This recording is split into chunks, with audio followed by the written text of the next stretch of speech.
Good morning, students. In today's video, we will be talking about group 17 elements, the reason questions and all possible questions from this. First question: halogens have maximum negative electron gain enthalpy. Now, to answer this, first you will write configuration of halogens NS2, NP5, right? Then they need only one electron. They need only one electron to complete the octet. So when they need just one electron, they can gain easily.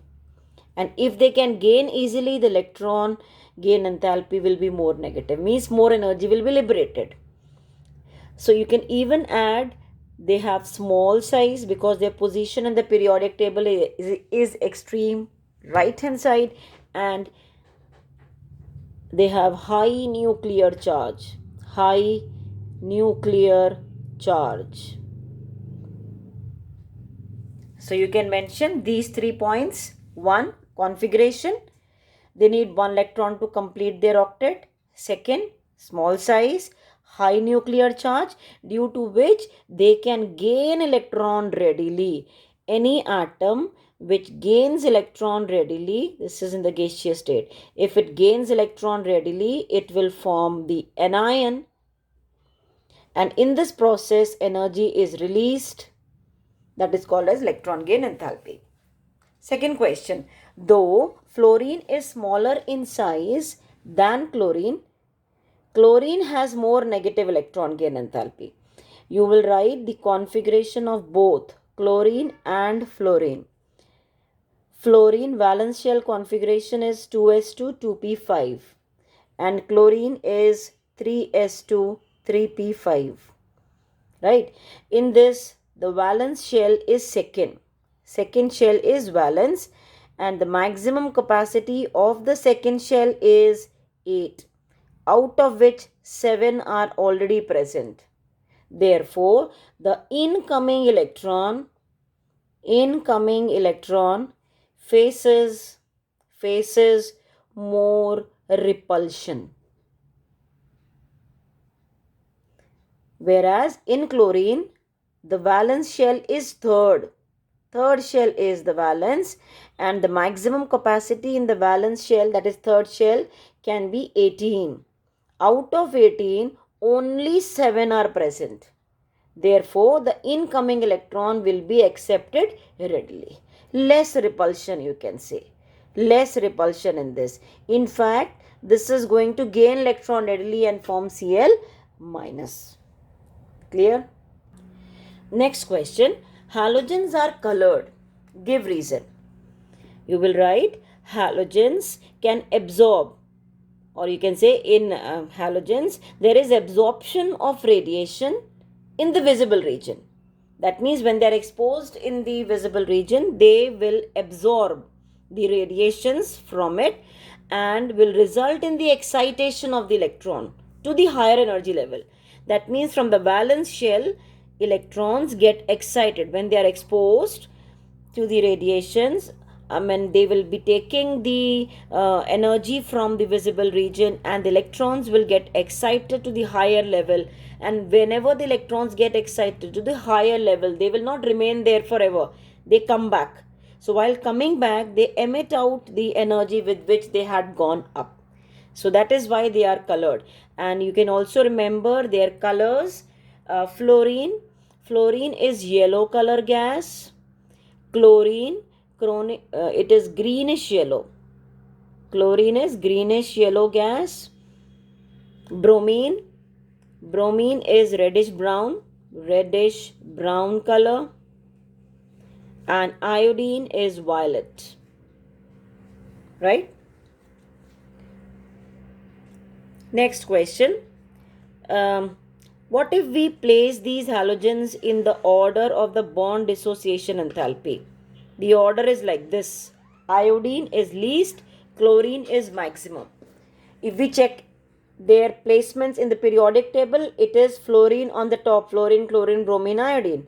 So what do we expect is size of the atom is increasing. So we expect when the size of the atom is increasing, that means the bond length down the group increases. So we expect bond dissociation enthalpy to decrease, right? So accordingly, this should be decreasing, means fluorine should have been the maximum, but it is not. Fluorine is not having the maximum bond dissociation enthalpy. This is exceptional case. What you will do is, it is increasing down the group, but you will just remove fluorine from here and put it before iodine. That is the order. It is decreasing down the group. From here, fluorine you will pick up and put it before iodine. That means the least is iodine, then fluorine, then bromine, then chlorine. Reason: fluorine size is very small. So when the size of the fluorine atom is small, these non-bonding electron pairs, there are 3 non-bonding electron pairs on each fluorine. So due to small size of fluorine, there is more repulsion between non-bonding electron pairs. Which are the non-bonding electron pairs? These. One electron has bonded. This three pairs here, they will be close by because the size is small, so they will repel. So either you can be asked, arrange them in the increasing order, or you can be asked as a reason question, though fluorine is smaller in size, it is not having the maximum bond dissociation enthalpy. Okay, why? Or you can also be asked, why is fluorine very reactive? Fluorine is also called as superhalogen. Why it is called as superhalogen? Why the bond dissociation enthalpy of fluorine is very less? All these are the variety of the questions which can be asked, but answer is the same: small size of fluorine, due to which non-bonding electrons are nearby and there is more repulsion between the non-bonding electron pairs. Clear? Next question is, although electron gain enthalpy of fluorine is less negative as compared to chlorine, fluorine is stronger oxidizing agent. Very, very important question. Now for this, actually speaking, when you talk about the oxidizing agent and we say for any halogen, and halogens can be solid also, you know that iodine is solid. So if it is in the solid state, any halogen, first that solid has to convert into liquid. This would be the case for iodine. Liquid means this would be the case for bromine. And if it is in the liquid state, it will convert into gas, and this would be the case for chlorine and fluorine, right? And further, this bond should break, form X in the gaseous state, and further this X will gain electron and will form X minus. Now in this process, what all energies are involved? Now one more thing, you must be wondering, why are we talking about so many steps? Because if any atom, any particular substance, when we're talking about whether it should act as an oxidizing agent or not, we should always consider in the gaseous state, right? So we are beginning from the solid in case it is iodine, but since we are talking about chlorine and fluorine only, we'll start from here, right? What is energy involved in this solid to liquid? It is enthalpy of fusion. From liquid to gas, it is enthalpy of vaporization. The molecule in the gaseous state breaks to form atom is bond dissociation enthalpy. All these are positive. All these are endothermic. Right. Now this gas in the halogen in the gaseous state further forms anion. In this process, energy would be released, that is electron gain enthalpy. In this state also, it will not act as an oxidizing agent. Further, this should be forming X minus. That means in the aqueous state we will be talking about. And what is the energy in this case? It is also released, that is hydration enthalpy. Now, we will see what are the positive points for fluorine. For fluorine, there are 2 positive points. Number 1, the bond dissociation enthalpy of fluorine is very less. Just now we studied. Fluorine bond dissociation enthalpy we have studied just now is very less, right? So that is one positive point. Second positive point for fluorine is because fluorine is very small in size, it has high hydration enthalpy. So even if you write down these 2 points, it would be fine. Number one is low bond dissociation enthalpy, and the second reason is high hydration enthalpy. So for this question, if you write this also, it is enough. But in case you remember, you should write down the complete step. That is, the molecule should first break into atom should form ion should gain electron and form aqueous ion, right? So because of very low bond dissociation enthalpy of fluorine and high hydration enthalpy, it's a good oxidizing agent. Next question. The stability of the negative oxidation state decreases down the group, or you can say the positive is increasing down the group, or in other word, it can be also asked, fluorine exhibits only negative -1 oxidation state, whereas other elements can show 1, 3, 5, 7. So for that, size of the atom down the group is increasing. Size increases down the group. So when the size increases, their ability to gain electron decreases, right? So fluorine, since it can gain electron most readily, it will be having the most negative, maximum tendency to show -1. That doesn't mean others do not. They are showing -1 oxidation state. All halogens are showing. But apart from -1, they also show 1, 3, 5, 7. And 1, if they are showing, suppose we write down the configuration. We know it is NS2, NP5. So if they are showing, this is having a pair, this is having a pair like this. So if they are showing the ground, -1, in this only it will take 1 electron. If it allows this to take part in the bond formation, it will show +1 oxidation state. That is, +1, -1 are shown in the ground state.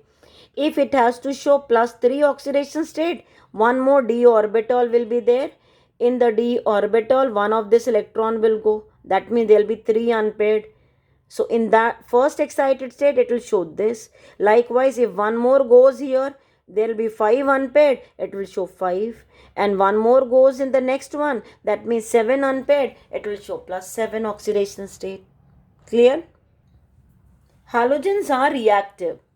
Even this question you will answer with the configuration NH2 NP5. They need just 1 electron to acquire the nearest noble gas configuration. So they will be reactive. Fluorine exhibits anomalous behavior.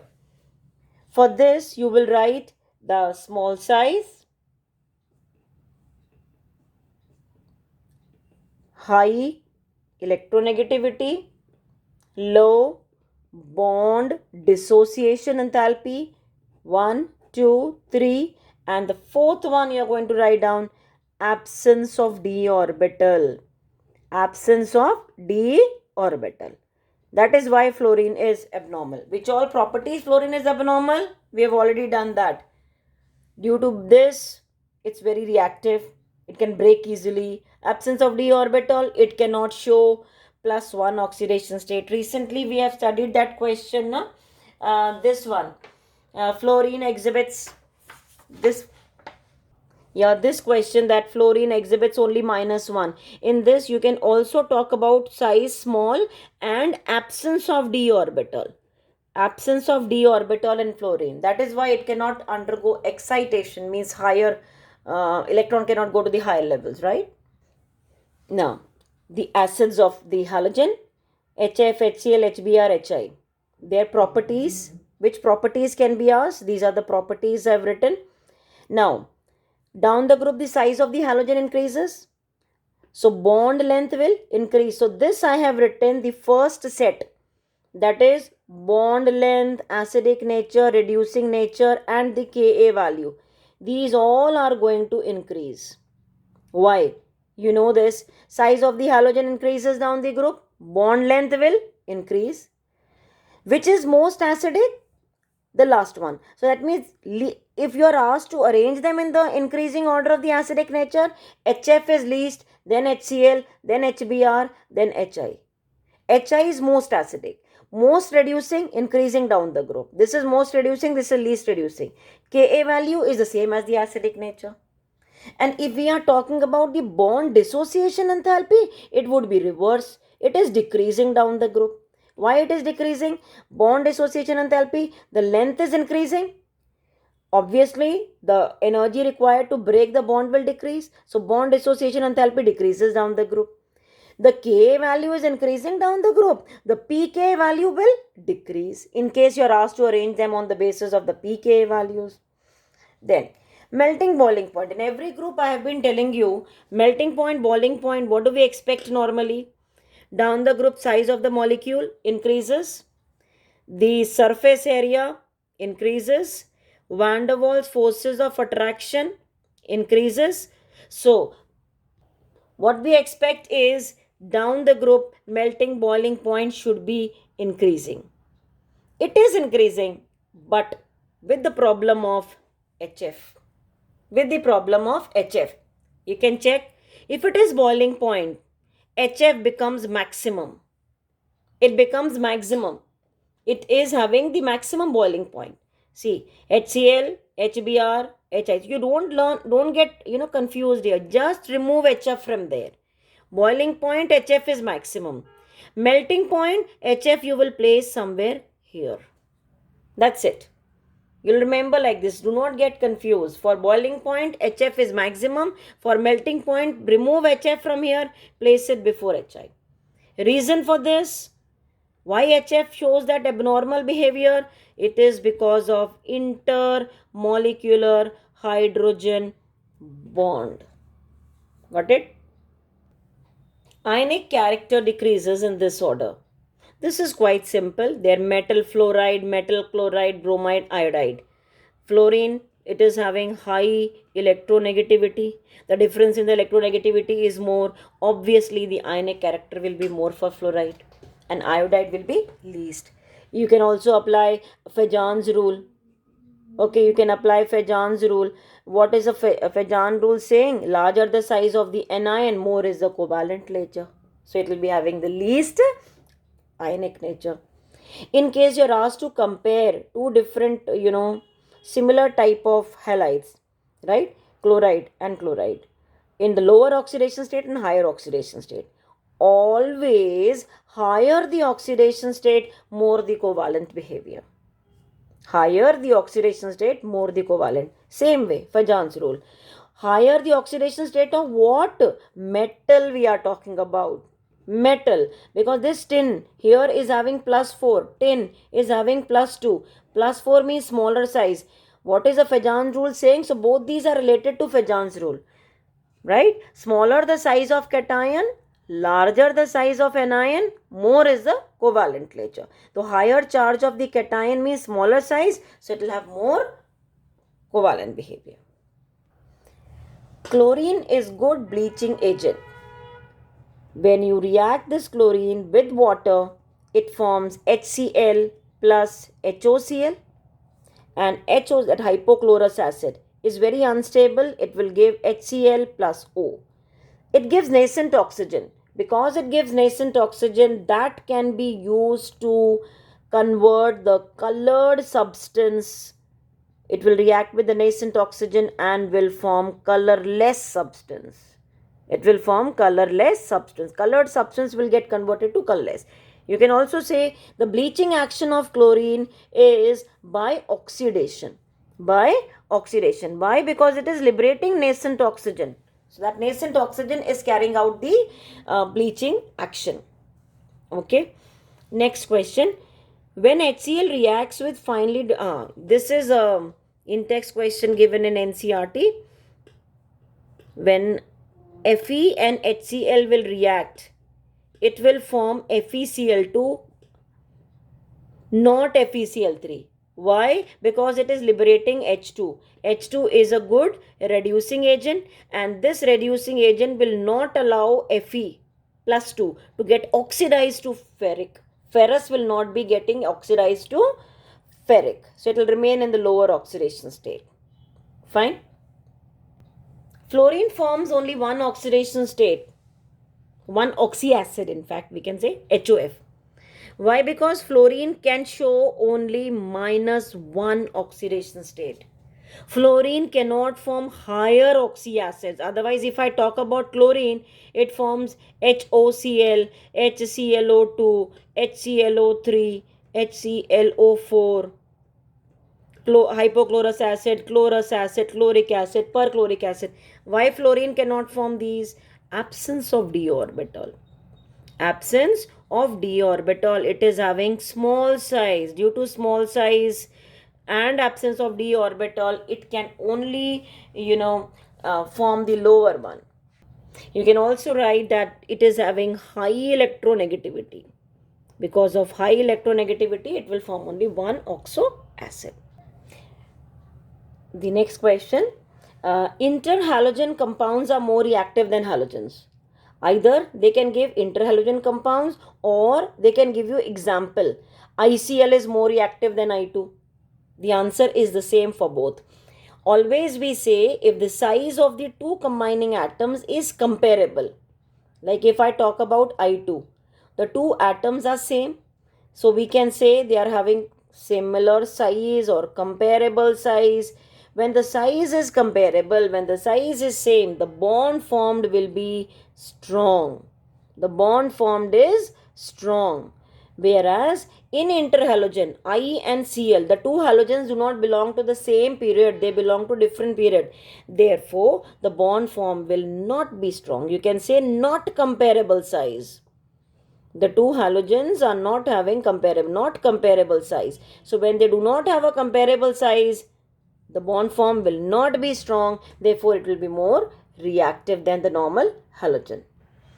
And one more thing, in interhalogen compounds, we say that the various type of the halogens are X, X dash, X, X dash 3, X, X dash 5, and X, X dash 7. The X, that is the central atom, is always a larger halogen.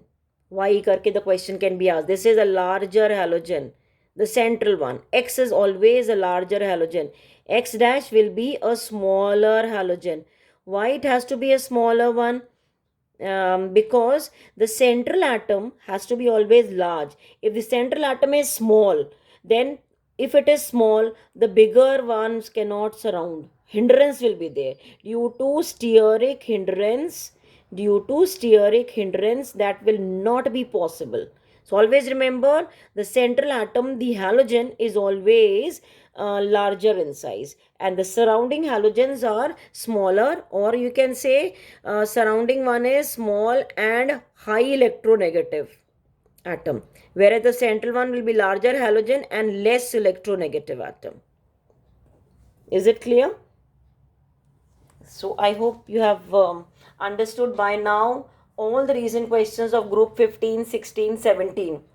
Now one more video I'll be putting, that is on group 18, and I'll try to cover these structures in that only, and please revise. Thanks for watching, children.